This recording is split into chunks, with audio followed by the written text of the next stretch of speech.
అందరికీ నమస్కారం అమ్మ. ఈరోజు మనం తెలుసుకుంటున్న అంశం ఏంటంటే 8వ తరగతి తెలుగులో 11వ పాఠ్యాంశమైన భువన విజయం అనే పాఠ్యాంశానికి సంబంధించి టోటల్ టెక్స్ట్ బుక్లో ఉన్న భాషాంశాలను చూద్దాం.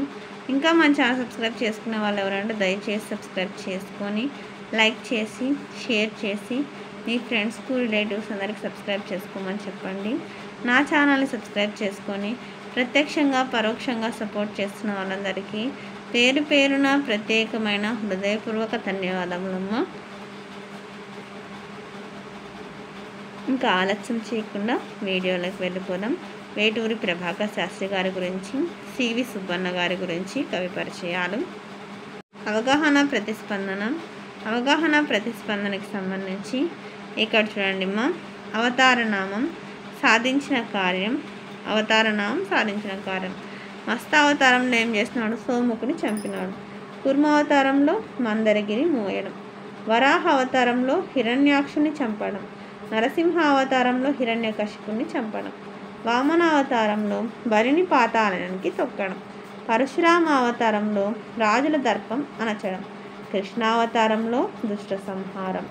రామావతారంలో రావణ సంహారం. బుద్ధావతారంలో త్రిపురాసుర సంహారం.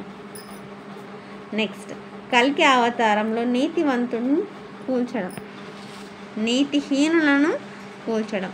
క్రింది పేరాను చదివి 4 ప్రశ్నలను తయారు చేయండి. ఈ పేరాగ్రాఫ్ చదవాలమ్మా. ఈ పేరాగ్రాఫ్ చదివి 4 ప్రశ్నలు తయారు చేయండి. తిరుపతి వెంకట కవులు దేనికి గౌరవం తెచ్చారు? అష్టావధానంలో ఎన్ని అంశాలెన్ని? తెలుగు పద్యానికి ఎన్ని సంవత్సరాల చరిత్ర ఉంది? అవధానంలో ప్రశ్నలు అడిగేవారిని ఏమంటారు? క్రింది పద్యాన్ని చదివి ఇచ్చిన బహుళ ఐచ్ఛిక ప్రశ్నలకు జవాబులను రాయండి. మధురమైన భాష తెలుగు. తర్వాత చక్కనైన భాష డాష్ లేదు జగతిలో. తర్వాత బిడ్డకు ఎవరి పాలు బలము? తల్లి పాలు. ఈ పై పద్యాన్ని ఎవరు రచించారు? నార్ల చిరంజీవి. క్రింది పాఠం ఆధారంగా ప్రశ్నలకు జవాబులు రాయండి. వ్యక్తీకరణ సృజనాత్మకతకు సంబంధించిన ప్రశ్నలు. దీనికి సంబంధించిన ఆల్రెడీ నోట్స్ మన ఛానల్ అప్లోడ్ చేస్తున్నానమ్మా.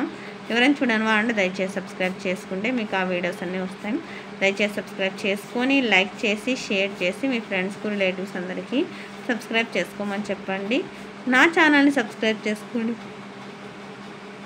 ప్రత్యక్షంగా పరోక్షంగా సపోర్ట్ చేస్తున్న వాళ్ళందరికీ పేరు పేరున ప్రత్యేకమైన హృదయపూర్వక ధన్యవాదాలు.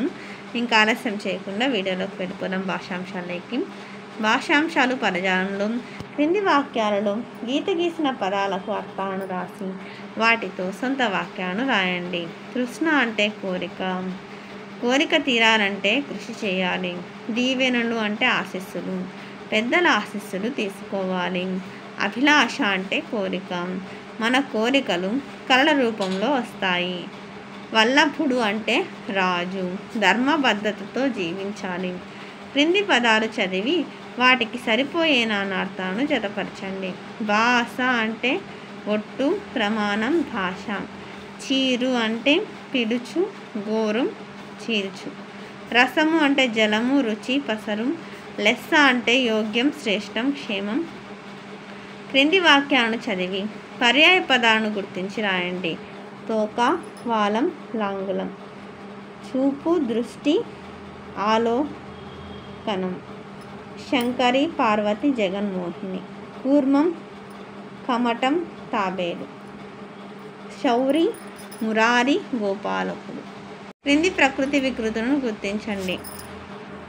శర్కర చక్కెర. పద్యం విజ్ఞానం విజ్ఞానం. భాషా క్రీడ. కాకి కాక కాక. నానూనే మా అమ్మే. పాప పంపు. వ్యాకరణాంశాలు.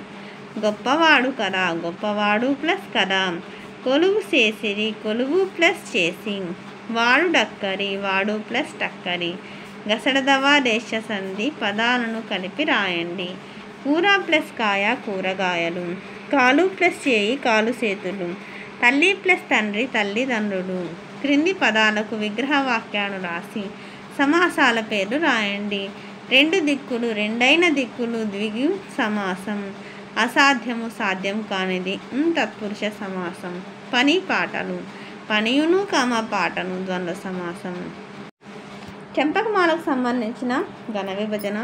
చెంపకమాలకు నజభజ జజర అని 7 గణాలు వస్తాయి. 21 అక్షరాలు ఉంటాయి. 1-11 అక్షరాలకు ఎత్తి చెందుతుంది. ప్రాస నియమం కలదు.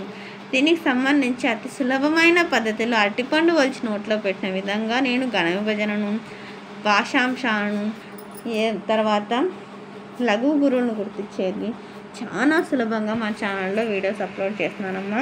దయచేసి సబ్స్క్రైబ్ చేసుకుని వారంటే దయచేసి సబ్స్క్రైబ్ చేసుకోండమ్మా. సబ్స్క్రైబ్ చేసుకుంటే మాకు వీడియోస్ అన్నీ వస్తాయి నాన్న. తర్వాత వృత్యానుప్రాస అలంకారం. క్రింది వాక్యాలను పరిశీలించండి. ఇక్కడ డు, డి, డి, డి, డు. ఇక్కడ డా అనే పదం, డా అనే హల్లు అనేక సార్లు అవృత్తం అంటే రిపీట్ అయింది కాబట్టి ఇది వృత్యానుప్రాస అలంకారం. తర్వాత ఇక్కడ చూడండి, రా, రా, రా, రా, రు. ఇది రా అనేది అనేక సార్లు అవృత్తమైంది కాబట్టి ఇది వృత్యానుప్రాస అలంకారం. స్ను, స్ను, స్ను. ఇక్కడ స్ను అనే హల్లు అవృత్తం అనేక సార్లు అయింది కాబట్టి ఇది వృత్యానుప్రాస అలంకారం. తర్వాత ప్రాజెక్టు పని. అల్లసాని పెద్దన 16వ శతాబ్దం, సార్వోచిష్యం అనుసంభవం, హరికథాసారం మొదలైనవి.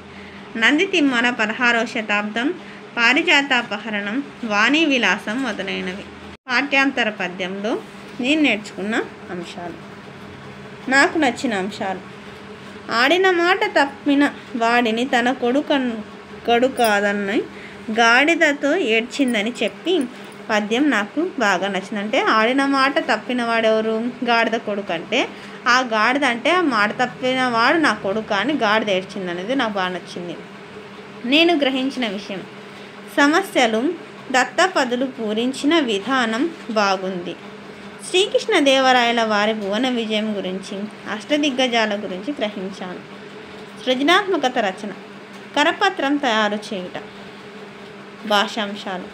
అర్థాలు, నానార్థాలు, పర్యాయ పదాలు, ప్రకృతి వికృతులు, సందులు, సమాసాలు, ఛందస్సు, చంపకమాల, వృత్యానుప్రాస అలంకారాలను గురించి తెలుసుకున్నాను. అందరికీ ధన్యవాదాలమ్మా. ఇంకా మన ఛానల్ సబ్స్క్రైబ్ చేసుకొని వాళ్ళు ఎవరంటే దయచేసి సబ్స్క్రైబ్ చేసుకొని లైక్ చేసి షేర్ చేసి మీ ఫ్రెండ్స్కు రిలేటివ్స్ అందరికీ సబ్స్క్రైబ్ చేసుకోమని చెప్పండి. నా ఛానల్ని సబ్స్క్రైబ్ చేసుకొని ప్రత్యక్షంగా పరోక్షంగా సపోర్ట్ చేస్తున్న వాళ్ళందరికీ పేరు పేరు నా ప్రత్యేకమైన హృదయపూర్వక ధన్యవాదం. అందరికీ ధన్యవాదాలు. దయచేసి వీడియోని మాత్రం స్కిప్ చేయండి.